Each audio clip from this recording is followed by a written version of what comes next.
Dear students, welcome to today's session on the types and dietary management of hepatitis.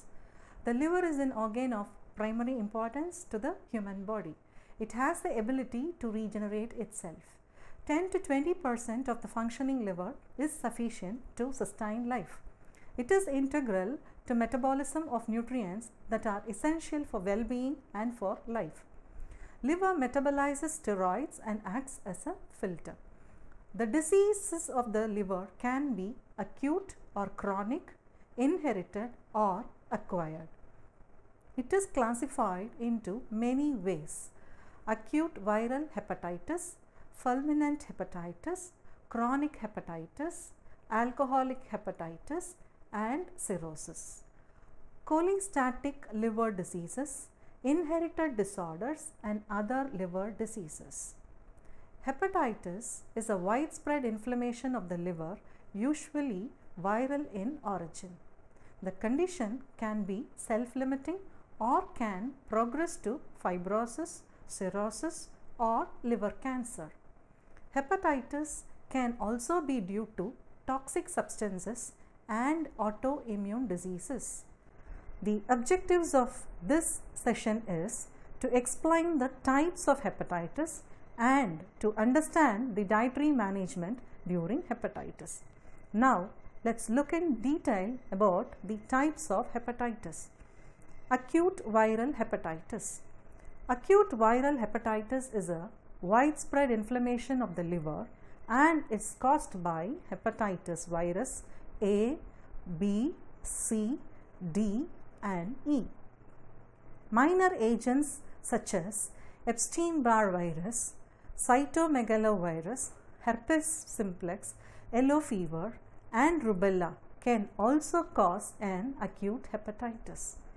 The potentials for outbreaks and epidemic spread along with the burden of illness and death is the greatest concerns.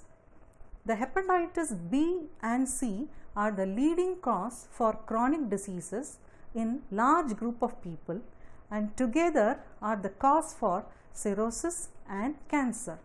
First, let us see hepatitis A. Hepatitis A virus is transmitted through fecal, oral route and is contracted through contaminated drinking water, food and sewage. Infections are usually mild in most cases. Its prevalence is higher in areas with poor sanitation. Anorexia is the most common symptom and it can tend to be severe. The other symptoms may include nausea, vomiting, right upper abdominal pain and discomfort, dark urine and jaundice. Safe and effective vaccines are available to prevent hepatitis A virus. Recovery is usually complete and the symptoms will pass on within 3 months. Long-term consequences are rare. Serious complications occur in high-risk patients. Subsequently, great attention must be given to administer adequate nutrients. Hepatitis A has an incubation period of 14 to 28 days. It is difficult to be clinically distinguished from other types of acute hepatitis. Diagnosis is performed by the detection of HIV-specific immunoglobulin M and G antibodies in the blood. Next, hepatitis B. Hepatitis B virus is a potentially life-threatening liver infection. It is contracted through the exposure to blood, semen and body fluids. It may be transferred from infected mothers to infants during birth or from family members to the newborn babies and early childhood stages. It may also occur through blood transfusions of HBV contaminated blood and body fluids, contaminated syringes used in drug administration. About 240 million people are chronically infected with hepatitis B virus for a period of at least 6 months. More than 780,000 people die every year caused by the complications of HB virus. The virus can survive outside the human body for at least 7 days. Meanwhile, it causes infection in non-vaccinated individuals. The incubation period for hepatitis B virus is averagely 75 days, which can vary between 30 to 180 days. The healthcare workers are at risk while engaging with hepatitis B virus patients, as they may accidentally be exposed to needle stick injuries used. Vaccination must be administered to vulnerable individuals. The infection may occur during dental, medical and surgical procedures, tattooing, or through the use of objects like razors contaminated with infected blood. 80 to 90% of infants infected develop chronic infections. 30 to 50% of under 6 aged children develop chronic infections, whereas in adults it is around 20 to 30%. Most of the people infected fully recover within a couple of months. However, there are chances for a small percentage of people to develop long-term infections. This is chronic hepatitis B. Chronic active hepatitis can also develop, leading to cirrhosis and liver failure. Next, hepatitis C. Hepatitis C virus is a condition in which the mode of transmission is similar to hepatitis B. The virus can be found in the blood and even in saliva, semen and vaginal fluids of an infected person. Sexual transmission is also possible. There are no vaccines for hepatitis C virus. The incubation period is 2 weeks to 6 months. Hepatitis C rarely shows any symptoms that are noticeable and is often misinterpreted as flu. About 80% of infected individuals do not show any symptoms. Around 1/4 of the infected population will recover complete void of the virus, but in the remaining proportion of the infected people, they retain the virus in their body for several years. This is chronic hepatitis C. This can be sometimes treated with antiviral medications. Next, let us move on to hepatitis D. Hepatitis D virus is dependent on the hepatitis B virus for its survival and propagation in humans. Hepatitis D virus may be a co-infection or a superinfection. This combination of the two viruses can be much worse and lethal. This increases the risk of cirrhosis in infected patients. The hepatitis B vaccine is suitable to prevent hepatitis D virus. Next is hepatitis E. Hepatitis E virus is reported more frequently in many countries of southern, eastern and central Asia, northern, eastern and western Africa and Mexico. Hepatitis E virus is transmitted through the oral fecal route. Contaminated water appears to be the source of infection, which usually afflicts people living in crowded and unsanitary conditions. Hepatitis E is generally acute rather than chronic. The incubation period ranges up to 3 to 8 weeks within an average of 40 days. It is most common in adults between 15 to 40 years of age. Now, let's move on to the symptoms of acute viral hepatitis. The general symptoms of acute viral hepatitis is divided into 4 phases: early prodromal phase, pre-icteric phase, and convalescent phase. The first phase, early prodromal phase, affects about 25% of patients, causing fever, arthralgia, arthritis, rash, and angioedema. This is followed by the pre-icteric phase, in which malaise, fatigue, myalgia, anorexia, nausea, vomiting, dysgeusia, and dysosmia occurs. Some patients complain of epigastric or right upper quadrant pain. The third phase is the icteric phase, in which jaundice appears. Damage to liver cells leads to increased bilirubin, causing jaundice. It causes yellow pigmentation of conjunctiva, skin and body tissues because of the accumulation of bile pigments in the blood. After 120 days of life, the RBCs are broken and through a complex chemical reaction, bilirubin is produced. This is excreted through the feces and urine along with the bile. Problems like increased destruction of RBCs, decreased functioning of the liver, or obstruction to the flow of bile from the liver can result in jaundice. Finally, during the convalescent phase, jaundice and other symptoms begin to subside. Complete recovery is expected in 95% of the hepatitis A virus cases, in 90% of acute hepatitis B virus cases, but in only 15 to 30% of acute hepatitis C virus cases.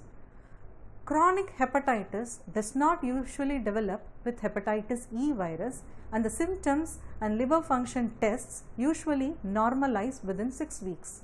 Fulminant hepatitis is a syndrome in which severe liver dysfunction is accompanied by hepatic encephalopathy, which is a clinical syndrome developing in advanced liver disease, which is characterized by impaired mentation, neuromuscular disturbances, and altered consciousness as the 4 stages of progression.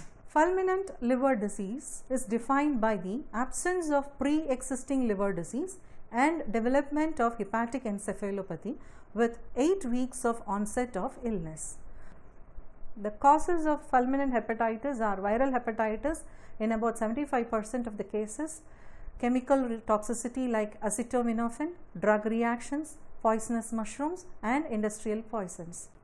The other causes such as Wilson's disease, fatty liver and Rees syndrome, and fatty degenerative liver failure, hepatic ischemia, hepatic vein obstruction, disseminated malignancies are also causative factors. Extrahepatic complications of fulminant hepatitis are cerebral edema, coagulopathy and bleeding, cardiovascular abnormalities, renal failure, pulmonary complications, acid bias disturbances, electrolyte imbalances, sepsis and pancreatitis. Next, let's move on to chronic hepatitis. To be considered as chronic hepatitis, a patient must have hepatitis at least for a 6 months course or biochemical and clinical proof of liver disease with confirmatory biopsy findings of unresolving hepatic inflammation. Chronic hepatitis can have autoimmune, viral, metabolic or toxic etiologies.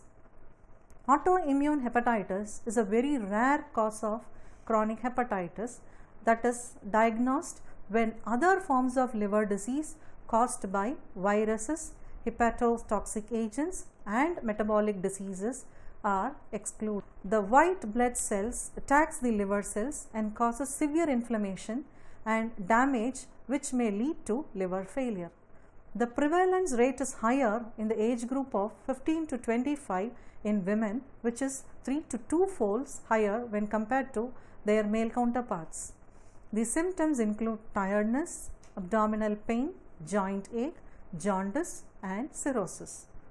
The patient may exhibit serum anti-nuclear and smooth muscle antibodies, hypergamma-globulinemia and other autoimmune disorders. Hepatic viruses, especially hepatic C virus, can also become chronic conditions. Metabolic diseases such as Wilson's disease, hemochromatosis and A1 antitrypsin deficiency can cause chronic hepatitis. Finally, some drugs such as methyldopa, nitrofurantoin, piperine, dantrolene, clomitacin and tririnafen can cause chronic hepatitis. Treatment of autoimmune hepatitis involves medicines that help suppress the immune system and reduce inflammation. Steroid medication such as corticosteroid can reduce the swelling within several weeks and can control symptoms. Now, let's move on to alcoholic hepatitis. Drinking excessive amounts of alcohol over the course of many years can damage the liver, leading to hepatitis. Acetaldehyde, a toxic byproduct of alcohol metabolism, causes damage to mitochondrial membrane structure and function. Acetaldehyde is produced by multiple metabolic pathways, one of which involves alcohol dehydrogenase. Alcoholic hepatitis is characterized by hepatomegaly, modest elevation of transaminase levels, increased serum bilirubin concentrations, normal or depressed serum albumin concentrations, and possibly anemia and thrombocytopenia. Patients may also have abdominal pain, anorexia, nausea, vomiting, weakness, diarrhea, weight loss, or fever. If patients discontinue alcohol intake, hepatitis may resolve. However, the condition often progresses to alcoholic cirrhosis. Hope you all are clear about the various types of hepatitis. Now, let's look into the dietary management during hepatitis. The main objectives are to provide adequate nutrition, to relieve symptoms, to aid in regeneration of liver tissues, to prevent further liver damage. A high protein, high carbohydrate, moderate fat diet is recommended. Small attractive meals at regular intervals are better tolerated. Overfeeding should be avoided. Energy. A high energy diet is advised to promote weight gain and to ensure maximum protein utilization. However, initially the patient may not eat recommended quantities due to anorexia. Gradually, the energy intake should be increased. In nasogastric feeding stage, about 1000 kilocalories are supplied. In severe cases, 1600 to 2000 kilocalories are suggested. Protein. The regeneration of liver cells require adequate supply of protein. Protein requirements are recommended based on the severity of the disease. Very high protein load may not be tolerable. With severe jaundice, 40 grams, while mild jaundice, 60 to 80 grams of protein is permitted. Hepatic pre-coma and coma, protein containing foods are withheld as liver cannot metabolize protein and only high carbohydrate containing foods are recommended. Taurine, which is an antioxidant, must be supplemented significantly, and this decreases serum bilirubin in acute hepatitis patients. S-adenosyl methionine has proved to restore normal liver cell membrane fluidity and adenosine triphosphatase activity, all necessary for normal liver functioning. N-acetylcysteine, which is an antioxidant, that too is essential for the regeneration of glutathione for the glutathione peroxidase detoxifying enzyme system in the liver. Branched chain amino acids may be beneficial in maintaining positive nitrogen balance, while the other protein supplements are not tolerated. Fats make the food more palatable and increase the calorie intake. During hepatic pre-coma and coma, due to severe liver failure, fats are not metabolized by the liver. Hence, fat is restricted. In severe conditions of jaundice, 20 grams, and in moderate jaundice, about 20 to 30 grams of fat are recommended. In other cases of jaundice, fat needs to be restricted only if there is obstruction to bile flow that doesn't permit fat digestion and produces fatty diarrhea. Emulsified fats such as fat from milk, butter, cream, eggs should be given as they are easily digested. Medium chain triglycerides present in coconut oil are better tolerated since they are directly absorbed without undergoing digestion. Carbohydrate. High carbohydrate content in the diet is essential to supply enough calories so that tissue proteins are not broken down for energy purpose. When fever, nausea and vomiting are present, intravenous glucose is suggested. As soon as the patient can take oral feeds, intravenous feeding should be stopped, and fruit juices, sugar, jaggery and honey are not only to provide carbohydrate but also to supply adequate electrolytes must be supplied. Next is vitamins. They are essential to regenerate liver cells. 500 mg of vitamin C is essential for treatment involving immune modulation action and decrease the period of disease and can be used as prophylaxis. 10 mg of vitamin K and supplements of B complex are essential to meet the daily requirements. If anorexia, nausea or vomiting is there, the vitamins may be given by injection. minerals. If food is not taken orally, then a careful watch should be kept on the serum sodium and potassium levels. Oral feeds of fruit juice, vegetables and meat soups with added salt is given orally and through nasogastric tube, which helps in maintaining the electrolyte balance. Normal serum level of sodium and potassium must be maintained through supplements. Selenium is an important supplement to decrease hepatitis incidence. Intravenous feeding. It may not be possible to take oral feeds with severe nausea and vomiting. Hence, intravenous administration of 10% glucose solution is recommended.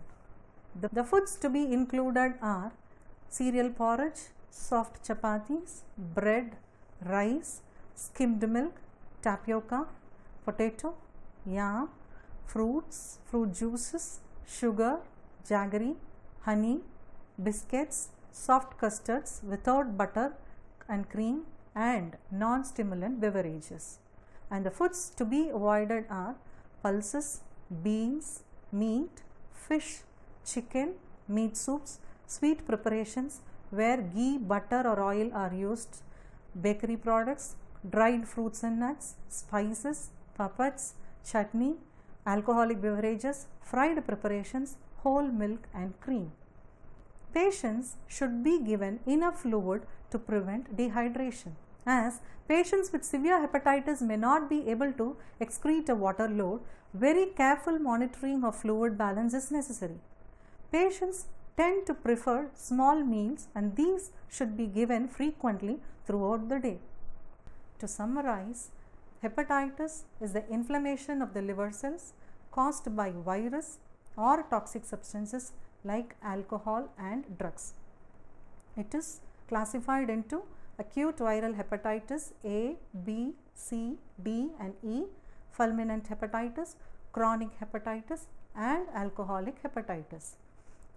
A dietary regimen with high protein, high carbohydrate and moderate fat is recommended. Thank you. Hope you have understood the contents of types of hepatitis and dietary regimen.